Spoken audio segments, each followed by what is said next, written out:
said, well, Bob is a private guy and he wishes you well, but he's not going to participate. So we sort of didn't give up, but we called once or twice more. So all of a sudden now Bob Durst takes an interest and he calls the distributor of All Good Things, that film. And the distributor was a guy named Eamon Bowles, who I'm sure you know. And Eamon and I had been talking all the time. And when we talk about the release of the film, we would sometimes use Bob's voice because he has such a unique voice. So sometimes if I hung up, I would say, bye-bye. And that was like our joke. And then all of a sudden this phone call comes in and the secretary comes in and says to Eamon, like, oh, you have a call. It's Robert Durst on the phone. And she's like, thinks that it's me. And he thinks that it's me. And he picks up and he's like, hey, Bob, I'm not surprised you're calling. We did a hell of a job on the film. And there's a long pause, and the guy says, who am I talking to? And Eamon is totally freaked out by this. And he says, well, what can I do for you? And he said, I want to talk to Andrew Jarecki. He says, well, he doesn't work here, but I can take your number. So now we have Bob Durst's cell phone number. And then that's why I knew that I was going to have a call with him. I was calling him, and that way I was able to record the first call that I ever had with him, which is in part one of the Jinx. So yeah, that all started back in 2000, 2005. We started writing it, so that was, I don't know, a long time. I don't want to say how many years. It could vote. Do you have a sense of relief about it? I do. Yeah. Since the last time we talked, which was at the press conference, and we hadn't locked picture on episode 6 yet. Yeah. It was great to watch it just with everybody. I'd never seen it really like with an audience. I must say that episode 12, the end of part 2, certainly leaves room for a part 3 starring. There's the thought. Just right. No, somebody did call me after and they said, she's the new Jinx. Interesting. I got time. Well, we'll leave that for, if you want to make any announcements, sure, that's terrific. No, I think she's really going to be thrilled with the idea. Well, I did, you say in the end that she declined the opportunity to speak with you. Have you, either through her attorney or attorneys or anyone, heard any reaction from her or from the Durst family for that matter? I've not heard any reaction from her. Have not heard any reaction from the Durst family. Usually when you finish something like this, you just kind of like in this posture. Because you sort of think that whatever's coming is probably going to be a lawsuit or something like that. But, obviously we were very methodical about what we said and what we didn't say. And we said what we knew to be accurate. And HBO is very good at vetting all the things that we put in the film. So, I'm not surprised that they haven't reached out. I think they hope that it'll go away and, that it'll be interesting to see what happens in the litigation because the McCormicks really are going to try to get some accountability. And obviously they're going after the estate, which is really, if you think of Debbie as somebody who really played the long game, she's been there since 1987, and she knew 2 very important facts. Number one, if you remember from part 1, the reason it's called the Jinx is because I asked Bob why he never wanted to have a baby, because he forces Kathy to have an abortion. And he says, well, I guess I thought it'd be a jinx. And I say, well, what do you mean by that? You thought you would be a jinx, that the baby would be a jinx on your life, or that you would be a jinx? And he said, yeah, that I would be a jinx on the baby. Mm-hmm. And I thought that was one of his better insights. Probably saved the baby a lot of therapy or worse. And that was the initial, that was the reason why she knew that Bob was never going to have an heir. Mm-hmm. And secondly, she hated, secondly, she knew that he hated his family very much. And so he didn't want to die without an heir and then have that money go back to the family. And so she saw an opportunity that this is a guy who needed somebody to inherit his money. And so she hung in there from 1987 all the way to, when he passed away. So she is not going to want to part with that money easily, and I think she thinks she worked for it. And I can't really argue with that. I can't say she's entitled to it, but boy, he's not an easy guy to be married to. And she did a lot of hard labor trying to keep that relationship together and dealing with his incessant phone calls from jail, and it was not an easy lift for her. But I think she feels like this is my money, I'm entitled to it. Yeah. We'll see what develops with that. It's going to be fascinating. In terms of the challenge of making, how many have seen all the 6 parts of part 2 or 6 episodes? Okay, many of you have. So have I. It's very different in certain respects. This is much more of a courtroom kind of procedural. So was that kind of fun to take on a new challenge, or just presented new storytelling? Yeah, it was interesting. We sort of predicted that the trial would be some sort of a spine for the second season, but we didn't shoot the recreation of the courtroom for a very long time, and so we were watching these episodes, which had like a lot of courtroom material, archival, this video, and so we thought, is it going to work to like expand it with these recreations of the courtroom so that we can like extend these moments and really live in this courtroom for longer? So that was an exciting challenge, and it's one of my favorite episodes when we start to intercut the real courtroom material with the recreation. I think it worked well. Well, it's very seamless. It's really impressive, but it's I can't imagine what these casting notices are like. We need the back of a head that looks a heck of a lot like an old guy who's shaved his head sort of to reveal the oh my gosh, the shunt. Tell them about the shunt, what we went through to get that shunt right. The shunt and the shunt. So Bob is on the phone so much, and you're behind his head, and you got to see the shunt, and you're really on the shunt. And you don't want to show, in the recreations, we try to keep them very figurative and stylistic. We never try to make them look like they're the real thing. You try to give them a totally different flavor, and they're usually quite, usually we slow motion, so we're shooting like 64 frames, so everything is happening in a kind of a dreamier state. But the shunt was very important, and the first shunt looked like a squirrel. Not what you were looking for. No, and I understand it's hard. It's very hard. It's like his head is shorn. You're very tight to the head, and you've got to create a shunt that really looks like the actual shunt that Bob is wearing. And I always thought that shunt made him look kind of like a lizard, because he's got this like ridge, the tube goes, it's draining water off your brain, and it puts it down like by your coccyx, it like drains it. And so you have to have a tube that goes all the way from the top of your head down your back and through your skin. And, you can't go to a prosthetic makeup person and be like, put a tube in his head that goes down, because it's just not, they'll do like werewolf stuff or whatever, but they're not that used to doing that. But so they thought it was a good challenge. But the first couple times we were just like, it's too furry. It's complicated though, also to like glue it on hair, So we experimented with what is he gonna? We had other scenes with him, so he couldn't shave. It was too complicated. Very complicated. So I had no idea. I was really tapping into something enormous. And probably something you didn't into. Yeah. It was very super interesting helpful. to hear. I can't imagine what it's like for you guys who've been with this cases for so long, and then I guess your reaction to when you realized that Bob would be called, was going to take the stand.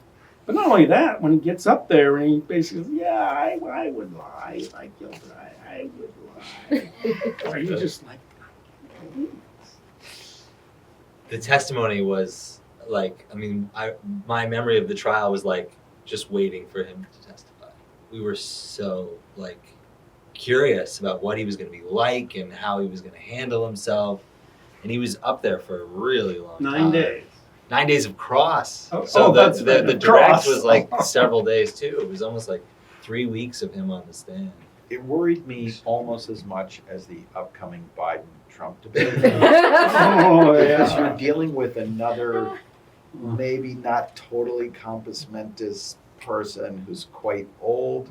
And like, for our purposes, we wanted Bob to be amazing. We wanted him to be the guy that he is, and he kind of is, right? He's still got a sense of humor. He's still got this like rapier wit. You know, he doesn't look the same. He's not the gentleman murderer with the beautiful, you know, cashmere sweater that he was in part one, but he's still in there. You know, Bob has still got it, and yet we're going to see during the course of that testimony, you sort of see like the Svengali kind of losing his touch, that his lying doesn't work the way that it did in Galveston when he was trying to get out of the murder and dismemberment of his neighbor. So he's not the same guy. But the prosecution was incredible. I mean, like it was that whole team.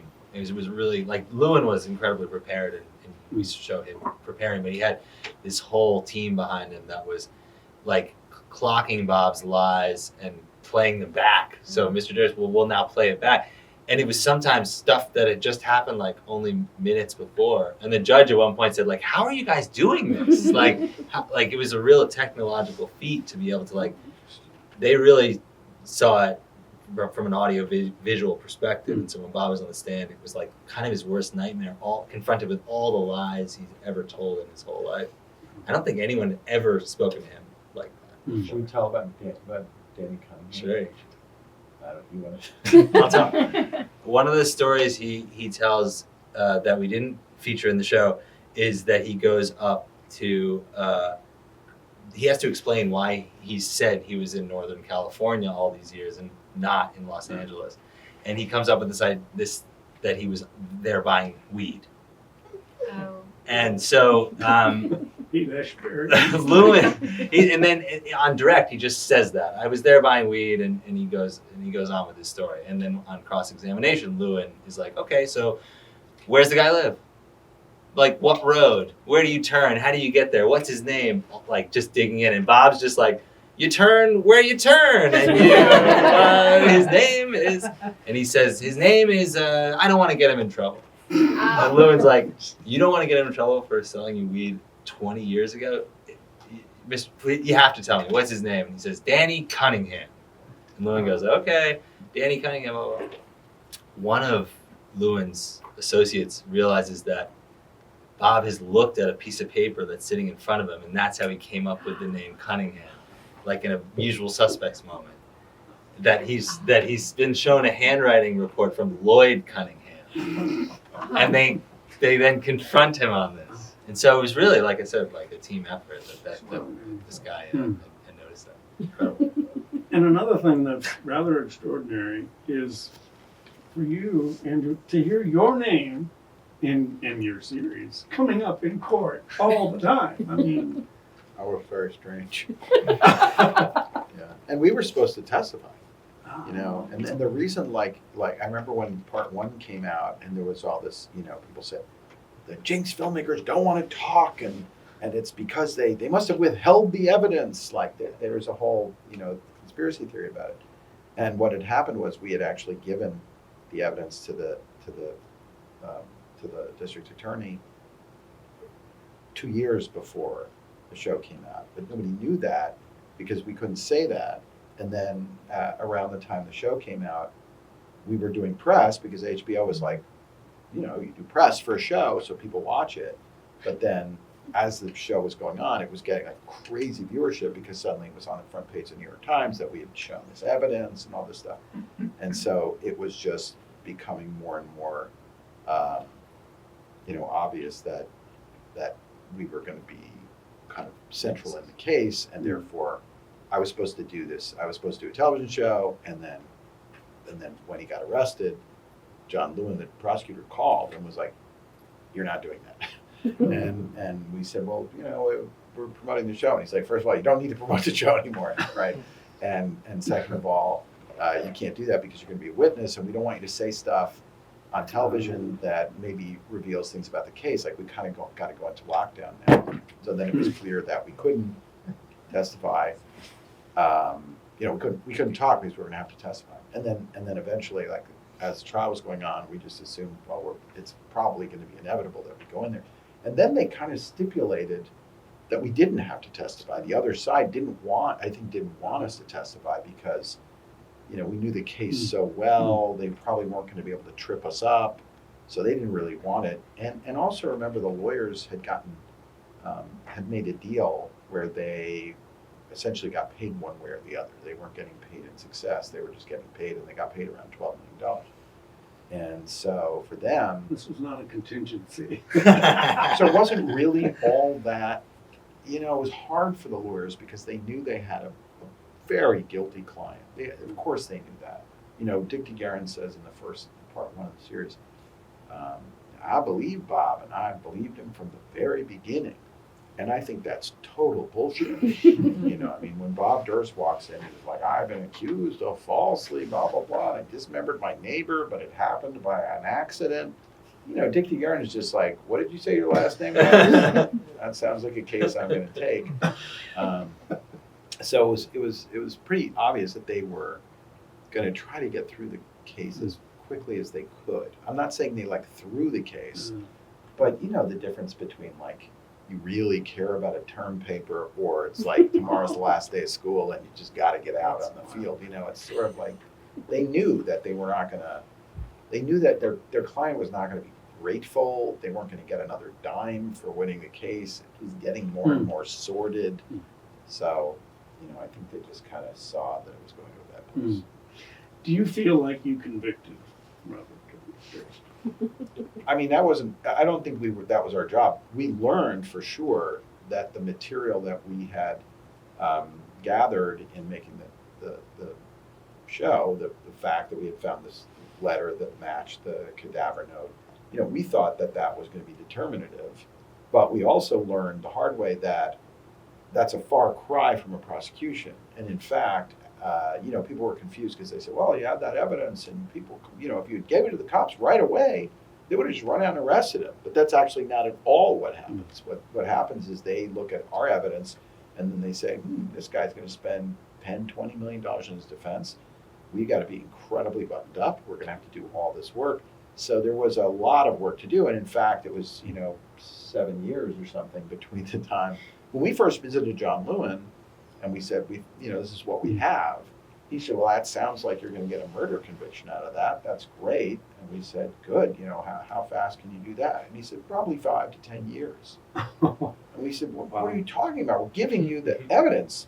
And he said, yeah, I know, but we got to learn the case. We got to talk to everybody you've ever talked to. There are hundreds of witnesses. We got to figure out all the stuff they're going to bring that's going to be countervailing information and all that stuff. I mean, to this day, I still kind of can't believe that it took as long as it did. But he didn't get convicted. You know, we gave them material in 2012, 13. And then, you know, he gets arrested in 2015. And then, you know, he gets convicted in 2022. 2022. So in fact, Lewin was conservative. I mean, it really did take 7 years. You could have easily ended it at episode 11, chapter 11.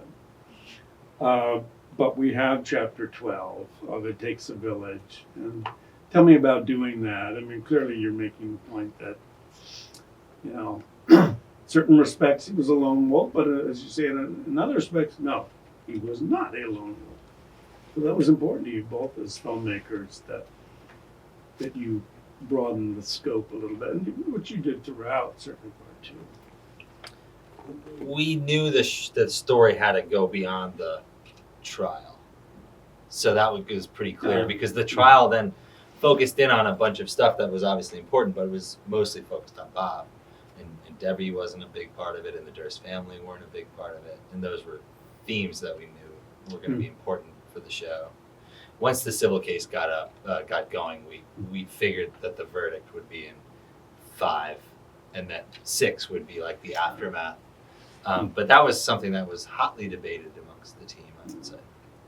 Yeah, and we always, you know, we talked about this, that we were making part 1, we would always say, how do you kill 3 people over 30 years and get away with it? It takes a village. Let's, in part 2, let's really make it about the theme of complicity. Let's learn about how do people who see themselves as like decent, honest people get drawn into a series of murders, helping Bob do all these things. And, they could sort of convince themselves that really they didn't know that he was guilty, or they thought there was a good chance he wasn't guilty, or they were loyal to him and they loved him or whatever. But, ultimately they all become complicit in some way. And that's why you see in this part 12, we have this kind of complicity tour. We go around and talk to people about how did this come to pass, and Susie Giordano, she loved him, she somehow believed him, but did she really, and she says, well, you don't want to hear yourself say it because then it could be really real, Like, when people are getting a lot of benefits and they're vulnerable people, she's got a couple of sick kids and she was losing her house, and here's Bob saying, hey, I'll give you like $450,000 if you store all my boxes in your basement. Maybe if I need you to send me $118,000 in a suitcase, maybe you'll bring it to UPS for me. She's not killing anyone, but it's solving a lot of problems for people. We try to not, even though some of those people can be comic, and I remember when Tony Gilroy saw an early cut, and he was just like, I just want to watch Susie Giordano's face for like an hour. Can you just do all of her expressions and just let it go?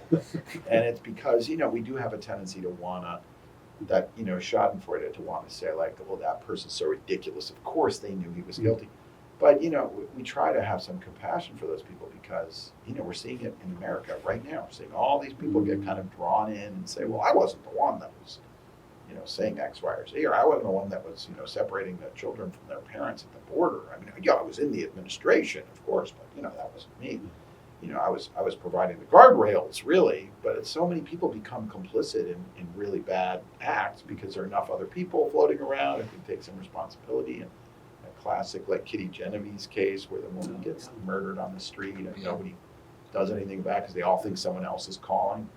I think that's a big phenomenon with somebody like Bob Durst, who's really a spellbinder and gets people really excited about being near him. And even if they don't exactly endorse what he's doing, there's that great moment when Nick, it's kind of like my favorite weird little quirky moment of the whole part 2 is when Nick says, he's kind of going through this epiphany and realizing that he was complicit. And he's the only person who really takes responsibility. And he's like one of the worst people in the whole thing until he reveals that he really does have regret. He's the guy that says, I guess Bob and I were this like 2-man brotherhood, and I guess we didn't have a moral problem with murder and murderers. And then he's the guy that's here, kind of like having this convulsive yawning and blaming himself. I do have a lot of appreciation for the fact that he comes around Nick Chabon. But there's that moment that I love when he says, I say, did you, so you feel guilty? Yes, I feel guilty. Do you feel guilty because, well, maybe because I kept this in for so long, I didn't say anything. He says, well, I couldn't have stopped what he was doing. Maybe I could have. That little moment, I couldn't have stopped what I was doing. Maybe I could have. That little acceptance of responsibility is more than anybody else does. The moral complexity of it is so compelling. And I did want to ask you a timeline question. I want to make sure I got this right because I didn't quite understand it before. But so Debbie and Bob get married in December 2000, and the next day he gets on the plane. The next day he buys the ticket. He buys the ticket. Okay. And then he kills her about 2 weeks later. 2 weeks. All right. So he's thinking about it for a couple of weeks there, but he puts it off. He decides that he's already decided to do it, and he's bought the ticket to go, but he puts it off for a couple of days. And we hear in this series that Debbie did not particularly like Susan, and there's reason to think that maybe she thought of Susan as a rival. Certainly someone who Bob was attached to and felt affection towards, notwithstanding a desire to bump her off. What, if anything, do you care to say about what we should conclude about her knowledge of what Bob intended to do and the timing? It's fairly damning. There's something that's not included in that Debbie and Susan had a fight, and both of them. Debbie confirms it in her deposition that they had words at the Claremont or something, some apartment. I think it was Bob's. Susan was staying with Bob and Debbie briefly, and got into a big blowout, and Debbie kicked threw her out. threw her out. So they definitely, I mean, I don't know, the it's clear It's all that- going into part 3. Sorry. And it's clear that Debbie, didn't want anyone getting between her and the prize. So anybody that messed around with Bob, anybody that, came in, and that included, by the way, Susie Giordano, who's, Bob's like little special friend. And, she sort of has a crush on Bob. And, I don't think Debbie thought Susie was like a big rival, because Susie's, kind of a lighter weight person than Deborah, who's like a machine, right? Deborah's like the Terminator. And, Susie is like a little gremlin. But Debbie saw Susan Berman as trouble, because she was saying to Bob, you need to give me money. And I think Debbie also naturally would have known, even if she didn't know in the most concrete way, but she would have known that Bob had told Susan something. And as far as Debbie's concerned, that's a big problem, because Susan is threatening or suggesting that she might talk to the police. Now, as far as Debbie's concerned, probably doesn't care whether Bob ends up going to jail, but she really cares about a wrongful death suit getting between her and the prize.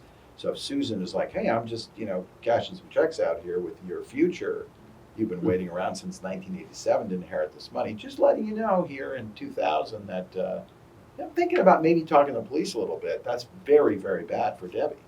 So that was some reason why people speculated, I think, that Debbie, in a weird way, had like an interest in Susan disappearing. Motive, opportunity.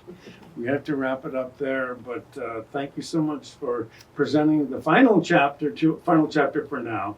I'm sorry, I can't resist saying that. But it is truly a monumental achievement, what you pulled off in parts 1 and 2. So congratulations, Andrew Jarecki and Zac Stuart-Pontier. Thank you.